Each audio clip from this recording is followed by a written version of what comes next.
দেশ থেকে পালাবো না, জেলে যাব, পালাবার পথ খুঁজব।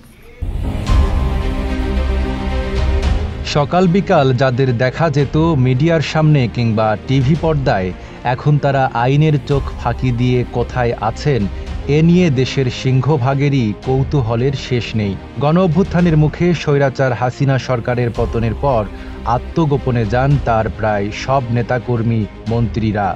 এবার যুক্তরাজ্যে একসঙ্গে দেখা মিলল আওয়ামী লীগ সরকারের পলাতক সাবেক 4 মন্ত্রীর।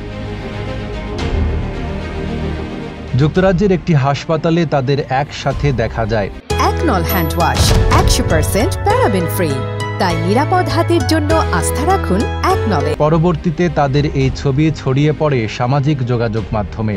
জানা গেছে, যুক্তরাজ্যে অবস্থানরত আওয়ামী লীগের সভাপতি সুলতান মাহমুদ শরীফ বেশ কিছুদিন ধরে অসুস্থ থাকায় হাসপাতালে চিকিৎসা নিচ্ছেন।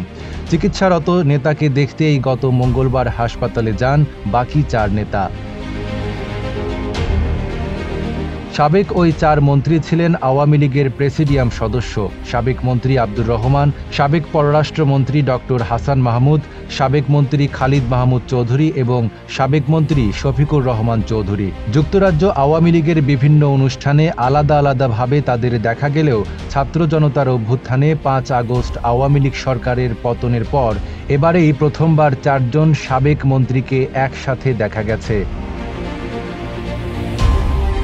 এ নিয়ে চলছে তুমুল সমালোচনাও, কারণ 5 আগস্টের পর অধিকাংশ নেতাকর্মী ভারতে আশ্রয় নেন, আবার অনেকে দেশেই আত্মগোপনে আছেন, অনেকে আবার তাদের কুকর্মের শাস্তির অপেক্ষায় আছেন বিচারাধীন।